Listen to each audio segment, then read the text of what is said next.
Hey Cats, I'm Dia. And I'm Noah. Students had an extended winter break after a snowstorm canceled our first week back. We're speaking to Superintendent Dr. Philip Thompson and Chief Operations Officer Randy Walters to see how the weather affects the school schedule and how they make those decisions. Let's get into it. Hi, I'm Randy Walters, Chief Operations Officer for Rockbridge County Public Schools. And I'm Philip Thompson, Division Superintendent of Rockbridge County Schools. The factors that I take into consideration are always road conditions first and foremost. If roads are slick, ice covered, snow covered, then it's a pretty easy decision that we would need to delay or cancel schools. Yeah, when it comes to certainly the ice and snow and road conditions is always top of mind. The cold weather, I mean, you're talking about students being out waiting at bus stops, that's a consideration. Talking about buses, our buses are all diesel fuel. A lot of people don't understand that when you get down to these cold single-digit temperatures, diesel fuel can tend to gel a little bit, and it makes it more difficult for buses to start and get running, especially on a Monday after they've been sitting for a weekend. Those have to be taken into account. Student drivers in this building, all of our student drivers are great drivers, but they're not very experienced drivers, and so we worry about putting them out on the roads in less than wonderful conditions as well. Typically, we're looking days in advance at the weather. We're just like everybody else at home. We see it on the news and we kind of piques our interest and we start digging in a little bit more closely and working with the National Weather Service. And they've been great partners with us and trying to help us specifically with our areas and what they anticipate coming in. We try to make the call if there's going to be a change at least the day before, the evening before, so that families have an opportunity to make plan B, plan C. Sometimes it doesn't work out, and sometimes that morning we get caught off guard or something changes and we have to make a call early in the morning, but we try to avoid that if we can. And in the morning, we try to make that call between 5:15 and 5:30. Our first buses hit the road right around 6 a.m. and also our cafeteria managers and cafeteria workers are in the cafeterias by 6 a.m. preparing food. And so if there's a delay or we decide to close school that morning, we have to make that decision before 6. This year we had about 10 days built in extra. The Code of Virginia requires either 180 days or 990 hours of instructional time. So we built in about 10 days extra. And right now we're down to about 4 days left. That's a concern. And however, back in the old days and still possible today, if we get below that 4, we may have to start looking at potentially how are we going to make those days up? Are we going to cut into spring break? Are we going to add days at the end of the year? Are we going to do Saturday school? I'm hoping we don't have to do any of that. We're looking at some other methods in order to potentially avoid that. Looking at potentially some virtual snow days. Other school divisions have started to do that.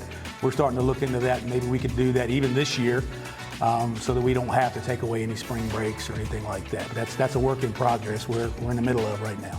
Now let's hear from Pat with the sports update.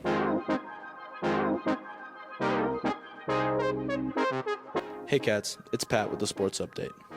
Starting off, we have girls wrestling going to the Orange County Open. Mia Mirando and Tasha Shorter both placed top 5 in their respective weight classes. On Saturday, wrestling took on Strasburg's and unfortunately lost all 3 matches against Herndon, Sharando, and Strasburg. On Wednesday, in the final home match of the season, we took down East Rock, Harrisonburg, and Spotswood. In a home swim meet, both boys and girls beat Harrisonburg, while the girls lost to Waynesboro by 7. In the all-time slam swim meet, Spencer Pfaff set a new RCHS record with a time of 52.39 seconds. Keegan Black took second. On Saturday, the indoor track team competed at VMI, with Adriana Mitchell placing 8th as our top performer. Other competitors were Celia Jones, Kate Wilson, Elle Werner, and Harper Bruno. Forensics team competed at the Shenandoah Valley Forensics Tournament at JMU, with Liam Stillwell placing 3rd in extemporaneous speaking. On Wednesday, the academic team competed in the Scholastic Bowl. They finished 12-0 on the season to clinch 1st in the Valley District. JV boys basketball beat William Monroe last Friday. Last night, they had a home game against Rocktown. Last night, JV girls basketball took on Stanton at Stanton. Their next game is the 30th versus Broadway at home. Last Friday, boys varsity basketball lost to William Monroe. Last night, they played Rocktown at home. Tonight, at 5:30, they play Stuart Hall. Be there. Last Friday, girls varsity basketball beat William Monroe. Last night, they took on Stanton at Stanton. And today, they take on Roanoke Catholic as part of the Rock the Ribbon tournament.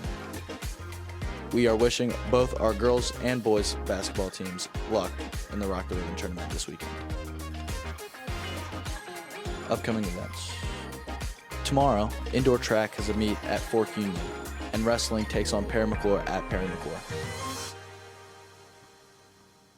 Thanks for watching, Cats. That's your sports segment for the week. Rawr. Thanks, Pat. Now on to Libby and Summer with the poll.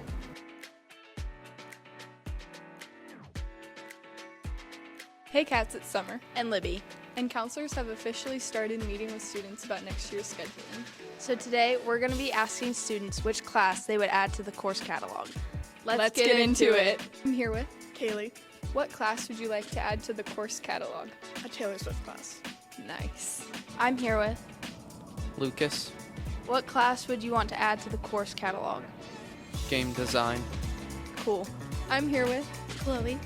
what class would you like to add to the course catalog? I think they should do German as a language because people they want to explore languages that they don't know. That's cool. Thank you. I'm here with Caleb. Caleb. What class would you add to the course catalog? I think a hunting class would be cool. Cool. I'm here with Tristan Monahan, what class would you like to add to the course catalog? the history focusing on Rockbridge County. Cool. I'm here with Ashley.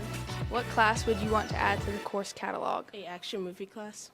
That would be cool. For this week, Cats. Have a good weekend. And we'll catch you next week.